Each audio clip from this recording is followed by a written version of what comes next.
Hello दोस्तों, आज हम पढ़ने वाले हैं पॉलिनोमियल यानी बहुपद। अब यहाँ से हम पढ़ेंगे पॉलिनोमियल क्या है। Polynomial particular types of A algebraic expression. एक अलजेब्रिक एक्सप्रेशन होता है जिसको हम ऐसे भी मान सकते हैं जैसे x प्लस ए का होल स्क्वायर। ये पर्टिकुलर टाइप का एक्सप्रेशन है।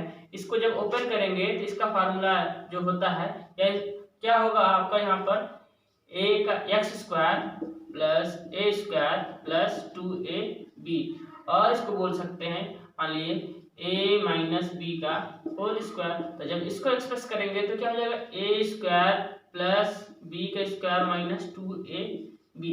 ठीक है, पर्टिकुलर टाइप्स का किसी प्रकार का एक्सप्रेशन हो इस प्रकार टाइप में तो उसको हम क्या बोल सकते हैं, पॉलिनोमियल। ठीक है, अब पॉलिनोमियल में अब हम ये जानेंगे कि पॉलिनोमियल तो होना चाहिए लेकिन एक वेरिएबल होना चाहिए। वेरिएबल क्या है यहाँ पर हम ये जानने की कोशिश करेंगे। वेरिएबल का मतलब होता है वैसी राशियां जो हमेशा चेंज होते रहते हैं। तो ऐसी कौन सी राशियां हैं जो हमेशा चेंज होती रहती हैं।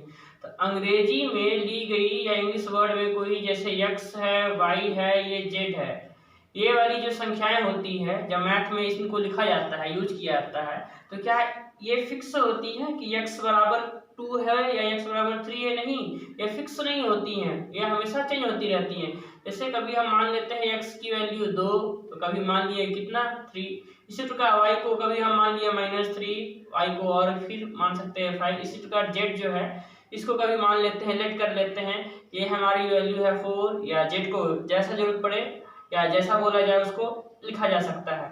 यानी कि वे सभी राशियां जो फिक्स नहीं होती हैं, हमेशा चेंज होती रहती हैं। कैसी होती हैं? चेंज होती हैं या बदलती रहती हैं। ऐसी राशियां जो हमेशा चेंज होती रहती हैं वे सब वेरिएबल राशियां होती हैं। समझ गए। अब सेकेंड है हमारा, इसके बाद है हमारा पॉलिनोमियल इन वन वेरिएबल। क्या है? Polynomial in one variable. नाम से ही यहाँ पे पता चल रहा है कि पॉलिनोमियल यानी बहुपद होना चाहिए, वन वेरिएबल यानी कि एक राशि ऐसी हो जो हमेशा चेंज होती रहती हो। तो पॉलिनोमियल कोई भी एक्सप्रेशन हम ले सकते हैं जैसे x square plus 2x square plus 3। Example के लिए इसमें देखिए क्या ये हो जो लिखा है पॉलिनोमियल है। पॉलिनोमियल बिल्कुल है, एक इंग्लिश का या एक अलजेब्रिक एक्सप्रेशन है इसीलिए पॉलिनोमियल है। क्या इसमें वन वेरिएबल है यानी कि केवल एक ही चीज है, या तो x हो सब जगह या तो y हो यूज किया हुआ या फिर z हो। तो बिल्कुल है, यहाँ पे भी x है यहाँ पे भी x है, यानी कि एक ही वेरिएबल है और पॉलिनोमियल भी है। ठीक है, इस प्रकार हमको ये मालूम हो गया कि ये वाली जो इस तरीके से लिखा हुआ एक्सप्रेशन होता है ये आपका क्या है, पॉलिनोमियल इन वन वेरिएबल। अब आपको पता करना ये है क्या पॉलिनोमियल वन वेरिएबल, क्या हर चीज कुछ भी चीज लिख दिया जाए तो पॉलिनोमियल इन वन वेरिएबल हो जाएगा? नहीं, तो उसके लिए कंडीशन क्या है? कंडीशन आपका ये है कि यहाँ पर जो ऊपर लिखी हुई होती है वेरिएबल के ऊपर जो राशियां होती है वो हमेशा होल नंबर होनी चाहिए। होल नंबर यानी कहाँ से? 0 से लेके इनफाइनाइट तक कोई भी संख्या हो प्लस वाले डायरेक्शन में, न कि 0 से इधर छोटा नहीं, 0 से बड़ा होना चाहिए। तो ऐसी राशियां जो हमेशा पावर में किसी भी वेरिएबल के पावर में 0 से बड़ा हो तो वो हमेशा जो बनाएंगी वो क्या होंगी? पॉलिनोमियल होंगी। तो पॉलिनोमियल होने की कंडीशन भी याद रखिएगा। आपको ये पूछा जाएगा क्या ये पॉलिनोमियल है कि नहीं है। x power -2 plus -3x square plus 4 polynomial है? बिल्कुल नहीं है। क्यों नहीं है? क्योंकि यहाँ पे होल नंबर नहीं है। होल नंबर मतलब क्या होता है? पूर्ण संख्या। पूर्ण संख्या कहाँ से स्टार्ट होती है? 0 से लेके प्लस इनफाइनाइट तक, यानी कि ये वाला जो नंबर है ये आपका 0 से प्लस इनफाइनाइट के बीच में नहीं है, इसीलिए ये होल नंबर यानी पॉलिनोमियल ये नहीं है। समझ गया? y प्लस 2/y क्या ये पॉलिनोमियल है? तो हम बोले पहले वेरिएबल इन लोग का जो है particular types of algebraic expression होना चाहिए। अलजेब्रिक एक्सप्रेशन जब होता है तो सीधे होती है, ना कि किसी डिवाइड में या बटे में नहीं होती, यहाँ पे ये देखिए डिवाइड में है आपका, तो ये अलजेब्रिक एक्सप्रेशन नहीं है। अगर बोलते हैं कि अब अलजेब्रिक एक्सप्रेशन है तो अलजेब्रिक एक्सप्रेशन में सीधे करो, अगर सीधे करना है तो हम इसको और क्या कर सकते हैं आगे, y को तो y रहने देते हैं, ये जो आपका 2 है 2 को 2 जो नीचे है नीचे से ऊपर लेके जाएंगे इसको, तो 2 की जो पावर जो है इसका पावर क्या हो जाएगा, चेंज हो जाएगा।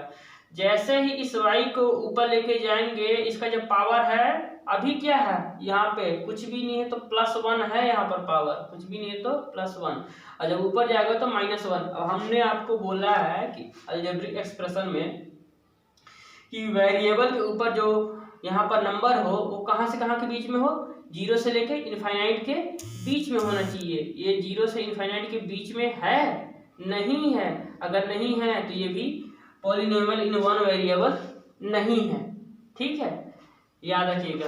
ये कभी भी अंडर रूट में भी ना आने पाए अलजेब्रिक एक्सप्रेशन में, ये जो आपके वेरिएबल राशियां अंडर रूट के अंदर भी नहीं होना चाहिए, ठीक। टर्म्स पूछा जाएगा, टर्म्स यानी पद, ठीक है। इसमें कभी एक मान लीजिए पूछ लेता है क्या टर्म्स क्या है, टर्म्स यानी कितने स्टेप या पद है। तो एक एग्जांपल हम लेते हैं, यहाँ से समझेंगे। पहले एक एग्जांपल ले लिए, जो पॉलिनोमियल इन वन वेरिएबल होना चाहिए, तो 2y² - 3y + 2, ठीक है, ये पॉलिनोमियल हो गया। अब इसमें आपको बोला है इसमें स्टेप कितने हैं, अर्थात पद कितने हैं, तो पहला स्टेप या पहला टर्म या सेकंड टर्म या थर्ड टर्म, आपका आंसर कितना हो जाएगा, इसमें कितने टर्म्स हैं, तो आप आंसर यहाँ पे लिखेंगे 3, कितने टर्म्स हैं 3, ठीक है। अब यहाँ पे आपको बोला जाएगा, मान लीजिए एग्जांपल 2x² - 4x² + 6, तो इसमें कितने हैं, या इसको इतना ही छोड़ दीजिए। अब इसमें कितने टर्म है, तो एक टर्म 2 टर्म, आंसर में आपका कितना हो गया, आंसर आपका हो गया कितने टर्म, 2 टर्म, समझ गए। इसमें टर्म्स कितने हैं, टर्म्स यानी कि पद, टर्म्स यानी कि पद, ठीक है। अब आगे चलिए इसमें, अब यहाँ पर हम पढ़ेंगे कोफिशिएंट। कोफिशिएंट क्या होता है, कोफिशिएंट का मतलब होता है कोई भी वेरिएबल में किस संख्या का मल्टीप्लाई किया गया है वही आपका कोफिशिएंट है। एग्जांपल के लिए एक यहाँ पे क्वेश्चन दिया है ये 2y² + 3y - 6 में बोला है कि y² का कोफिशिएंट क्या है, पूछा गया y² कोफिशिएंट, y² का कोफिशिएंट कितना है, तो आप y² का कोफिशिएंट ढूंढने के लिए यहाँ पे जाइए और देखिए कि y² के साथ में किस संख्या का मल्टीप्लाई किया गया है, तो y² जो यहाँ पर है इसमें आपको किसका मल्टीप्लाई किया हुआ दिख रहा है, यहाँ पे 2 का, y² कोफिशिएंट कितना हो गया 2, ठीक है। एक एग्जांपल और देख लेते हैं, जैसे यहाँ पर दिया गया सेकंड, एक पॉलिनोमियल है, यहाँ लिखा है यहाँ पर -3x² + 4x + 6, इसमें बोला कि x का कोफिशिएंट कितना होगा, कितने का, x कोफिशिएंट कितना होगा, तो आप देखिए यहाँ पे x कोफिशिएंट यानी कि x के बगल में कौन सी संख्या का यहाँ पे मल्टीप्लाई किया गया है, यहाँ पे देखिए ये x है, x के बगल में क्या है 4 का मल्टीप्लाई, यानी कि यहाँ पर x का कोफिशिएंट कितना आ गया 4। अब यहाँ पढ़ेंगे जीरो पॉलिनोमियल। जीरो पॉलिनोमियल क्या होता है, एग्जाम्पल इसके हैं, जैसे एग्जाम्पल है आपका 2 - 3 8 और ये 4, ये जीरो पॉलिनोमियल क्यों कहलाते हैं, क्योंकि इसके बगल में कोई भी प्रकार का आपका वेरिएबल नहीं है, इनके बगल में कोई भी वेरिएबल नहीं है, जिनमें वेरिएबल नहीं होती हैं उन्हीं को बोला जाता है जीरो पॉलिनोमियल। याद रखिएगा, जिनमें अगर वेरिएबल नहीं है, जैसे इसमें कोई भी वेरिएबल नहीं है, जैसे x y z कोई भी इसमें नहीं है, इसलिए ये क्या है जीरो पॉलिनोमियल। अब यहाँ पे पढ़ेंगे पॉलिनोमियल किसके आधार पे, टर्म्स के आधार पे इस पॉलिनोमियल का नाम क्या होगा, और सेकंड है यहाँ पर पावर के आधार पे ये सब पॉलिनोमियल हैं, इनका नाम क्या होगा। कुछ पॉलिनोमियल यहाँ पे है जो दिए। अब यहाँ पर हम कुछ पॉलिनोमियल देख रहे हैं, एग्जाम्पल ए में देखिए 2x पावर 1 है, सेकंड है 3y के पावर 1। इसी प्रकार बी में कुछ 2 एग्जाम्पल है यहाँ पर, जिसमें सबसे बड़ा पावर यहाँ पर 2 है, यहाँ पर भी 2 है। इसी प्रकार यहाँ पर एक और पॉलिनोमियल है जिसको यहाँ पे इस प्रकार से लिखा गया है। अब यहाँ पर हम सबसे पहले पढ़ेंगे कि टर्म्स के आधार पर इसका नाम क्या होगा। तो टर्म्स इसमें कुल कितने हैं, एक टर्म, पहले वाले एग्जाम्पल में भी दूसरे वाले में एक टर्म। जब एक टर्म रहे तो उस पॉलिनोमियल को हम क्या बोले जाएंगे, मोनोमियल। क्या? मोनोमियल। अब जब ऐसा पॉलिनोमियल जिसमें टर्म्स की संख्या कितनी हो, 2 है, तो उसको बोला जाएगा बायोनोमियल। बायोनोमियल, ठीक है।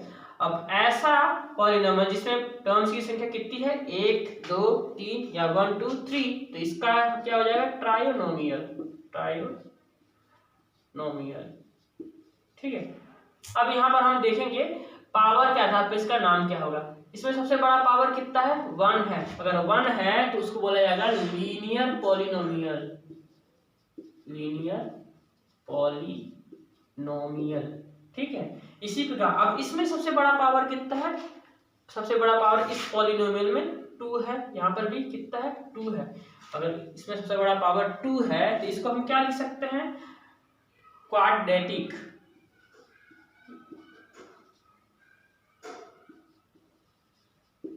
क्वाड्रेटिक पॉलिनोमियल, ठीक है। अब यहाँ पर लास्ट में थर्ड है। अब इसमें देखिए सबसे बड़ा पावर क्या है, इसमें सबसे बड़ा पावर यहाँ पर भी 3 है, इसमें भी सबसे बड़ा पावर कितना है, 3 है। इसलिए इसको बोला जाता है क्यूबिक पॉलिनोमियल। क्या? क्यूबिक पॉलिनोमियल, ठीक है। आई होप आप यहाँ से समझ चुके हैं कि पॉलिनोमियल क्या होता है, इसमें टर्म्स क्या होते हैं, मोनोमियल, बायोनोमियल, ट्रायोनोमियल, लीनियर, क्वाड्रेटिक और क्यूबिक, ठीक है। 2.2 में यहाँ पे है क्वेश्चन क्या, zeros of polynomial. Zeros of polynomial, polynomials, ठीक है। जीरोज ऑफ पॉलिनोमियल्स, इसका मतलब होता है कि कोई भी पॉलिनोमियल एग्जांपल के लिए दिया गया है, कुछ भी मान लीजिए कि 2x² माइनस 8, तो ये पॉलिनोमियल x की कौन से वैल्यू यहाँ पर पुट किया जाए जिससे कि ये पूरा का पूरा क्या बन जाए, 0। तो हम क्या करेंगे, इस क्वेश्चन को पहले 0 के इक्वल लिख लीजिए, ठीक है। और 0 के इक्वल लिखने के लिए अब जो x की वैल्यू निकालनी है तो पहले क्या जाएगा, उधर 8 जाएगा। अगर ये माइनस में तो उधर गया तो प्लस 8 में इधर कितना हो गया, 2x का स्क्वायर। अब इधर देख लीजिए कितना हुआ, x स्क्वायर, ये 8 है तो ये आपका जो 2 है वो कहाँ जाने वाला है, ये डिवाइड में। 2 4 जा कितना हो गया, 8 4, x की वैल्यू कितनी आ गई, 4। अब जो स्क्वायर जो है वो हटेगा तो कहाँ जाएगा, रूट में। और रूट्स में जब जाने के बाद इसको क्या लिख सकते हैं, 4 को 2 इंटू 2, क्योंकि हम जानते हैं कि अंडर रूट में हमेशा पेयर बनता है और पेयर से ही बाहर निकलते हैं, तो ये पेयर बन गया आपका। तो x की वैल्यू कितनी आ गई, 2। अब आप चाहे यहाँ पे इसको चेक कर सकते हैं कि क्या x की वैल्यू इस क्वेश्चन में जो है रखेंगे तो क्या ये पूरा का पूरा क्वेश्चन 0 होने वाला है। तो यहाँ पर हम चेक कर सकते हैं, चेक कर लीजिए क्या करते हैं, 2x² माइनस 8 में x की वैल्यू कितना रखते हैं, 2, और देखते हैं 0 आता है कि नहीं। यहाँ पर चेक करने के लिए 2 को 2 लिख दीजिए, x की वैल्यू को कितना लिख दिए, 2, और इसके बार में 2, यहाँ पर 8, ठीक है। ये हो गया 2, 2 को 2 बार करेंगे या 2 को 2 बार, 2 जा 4 माइनस 8, 4 इंटू 2 8 माइनस 8 में 8 घट गया, या सब्सट्रैक्ट हो गया तो कितना है, 0। यानी कि x की वैल्यू अगर 2 रखा जाए यहाँ पर एक क्वेश्चन में तो ये 0 बन जाएगा, ठीक है। इसी प्रकार से और नेक्स्ट क्वेश्चन भी और होंगे जिसको आप लगा सकते हैं इस तरीके से। कॉन्सेप्ट यही है जीरोज ऑफ पॉलिनोमियल निकालने का, ठीक है। अब एक और क्वेश्चन है सेकंड, जहां से हम पॉलिनोमियल की वैल्यू फाइंड आउट करेंगे। Value of polynomial, value of polynomial,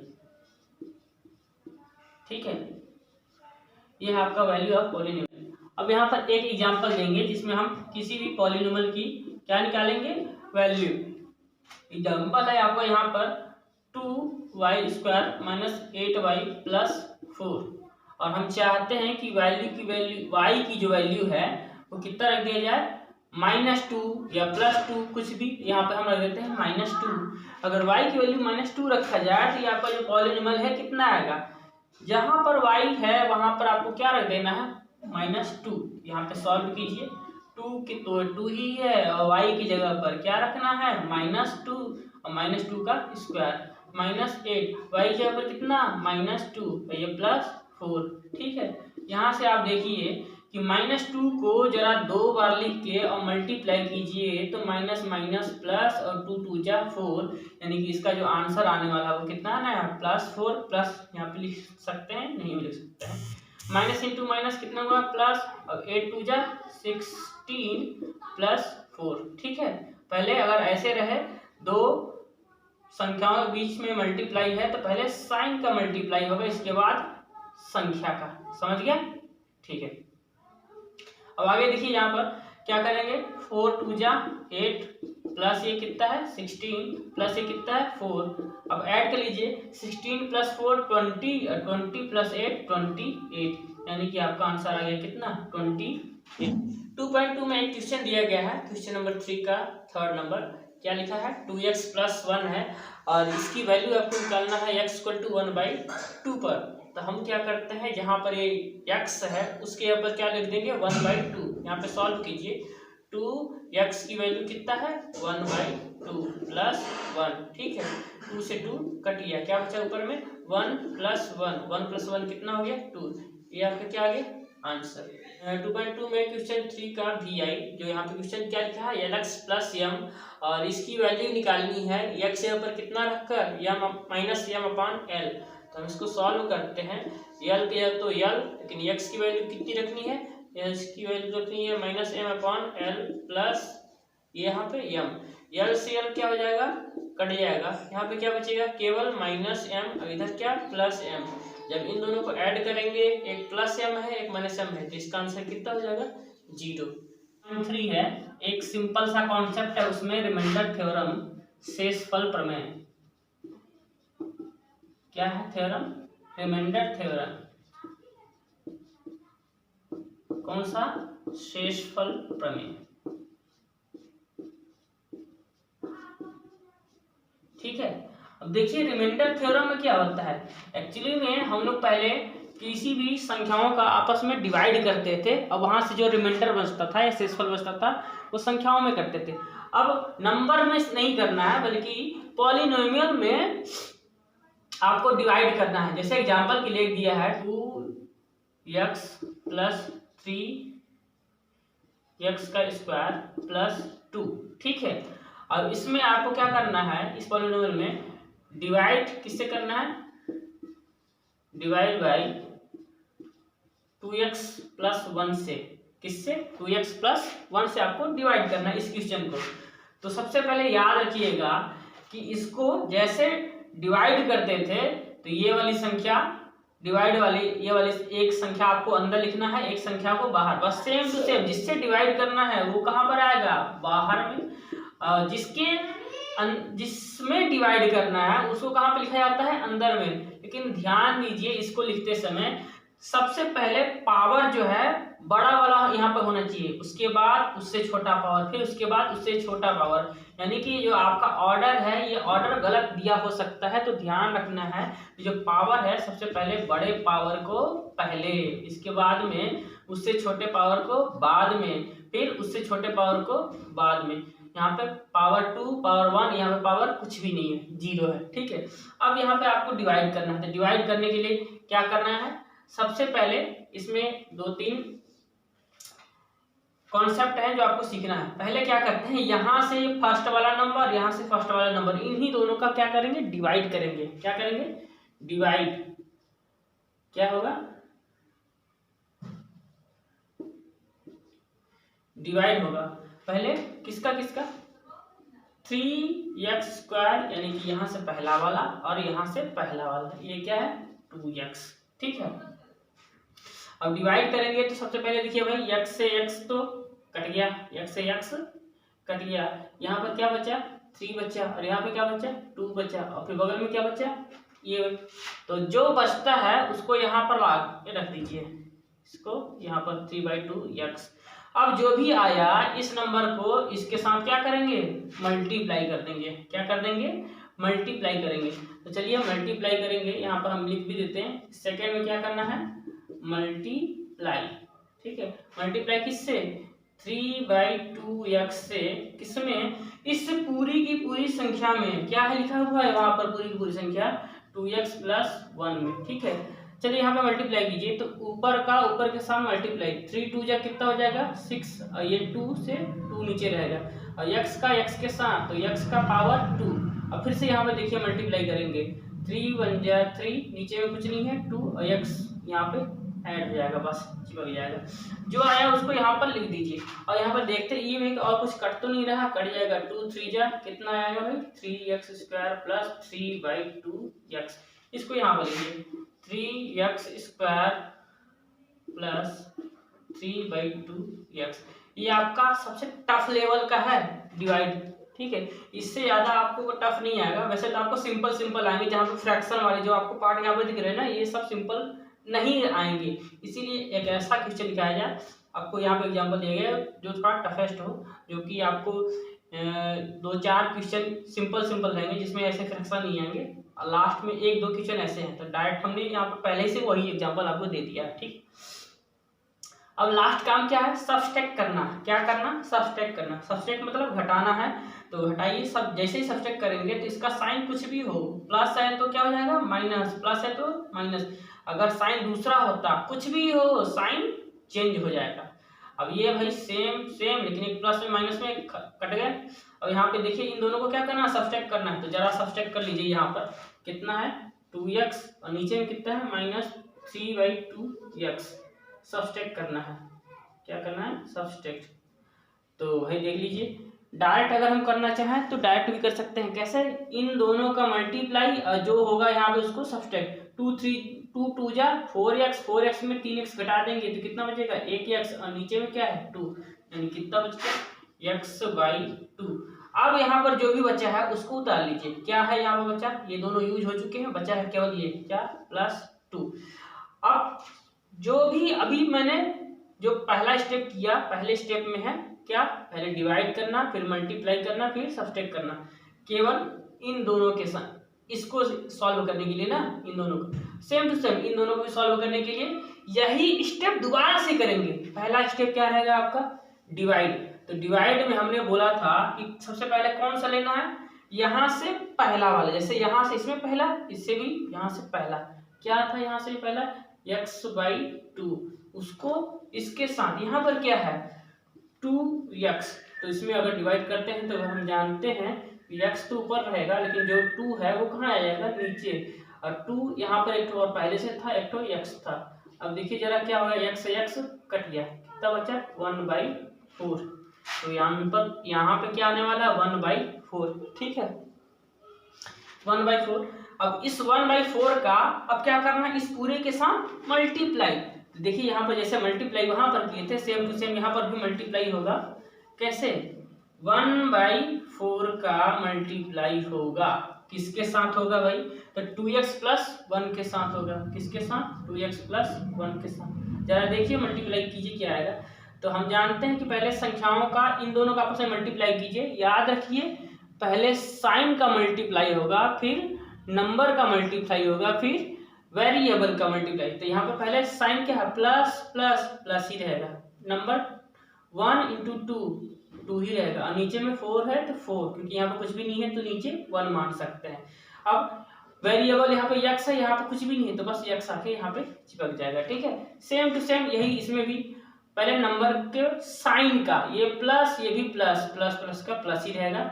अब ये 1 × 1 ऊपर में हो गया, नीचे में कुछ नहीं है तो 1 मान सकते हैं, अब 4 1 जा 4, यानी कितना आया 2/4। 2/4 क्या डिवाइड हो सकता है, हो सकता है, 2 2 जा कितना 4, यानी कि एक्चुअली मेरा आंसर आ रहा है x/2 + 1/4, x/2 + 1/4। यहाँ पर हमने रख दिया x/2 + 1/4।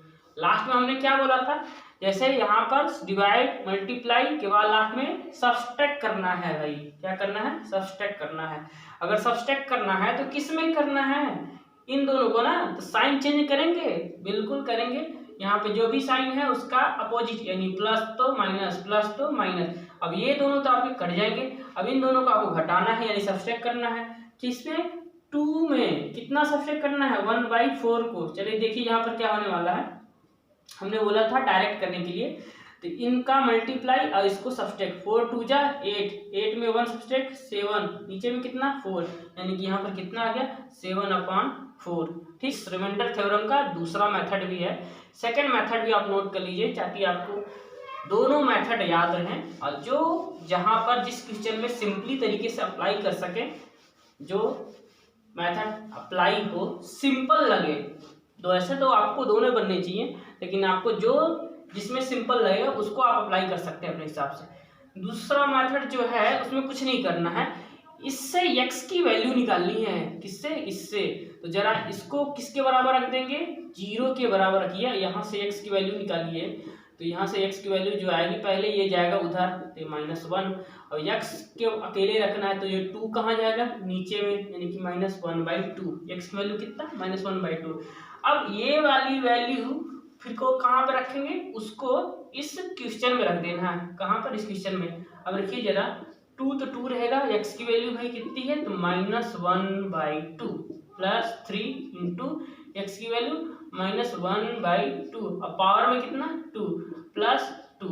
अब जरा इसको सॉल्व कीजिए, 2 से 2 कट गया, कितना बचा -1। ठीक है, ये कितना है 3, -1/2 की पावर में कितना है 2, यानी कि -1/2 जो है उसको 2 बार लिख के -1/2 अब मल्टीप्लाई कर दो, माइनस माइनस प्लस 1 इंटू 1, 2 2 जा 4, कितना आ गया भाई 1/4, ये कितना बचा 2। ठीक है, अब यहाँ पे देखिए क्या हुआ, ये है -1 और ये है 3 बन जाए 3/4, ये कितना है +2। इन दोनों को सब्ट्रैक्ट कर लीजिए आपस में, 2 में से 1 सब्ट्रैक्ट हुआ, कितना बचा 1 प्लस 3/4। चलिए इसको आप कर लीजिए, 4 1 जा 4, 4 प्लस 3 7/4। देखिए दो के दोनों कॉन्सेप्ट में आंसर सेम आया है, क्या है 7/4। तो चाहे आप मेथड नंबर 1 से कीजिए, चाहे ये मेथड नंबर 2 से कीजिए, दोनों में आपका आंसर कैसा आएगा, सेम आएगा। ठीक है, ये है आपका रिमाइंडर थ्योरम। ठीक, यहाँ पर 2.1, 2 और 3 तीनों का कॉन्सेप्ट पढ़ाया गया है। अब आप जाके क्वेश्चन प्रैक्टिस कर सकते हैं। आपको वहाँ से कोई भी अगर क्वेश्चन डाउट में है तो आप कमेंट कीजिए, तो उसके हिसाब से फिर आपको नया वीडियो अपलोड किया जाएगा इसमें।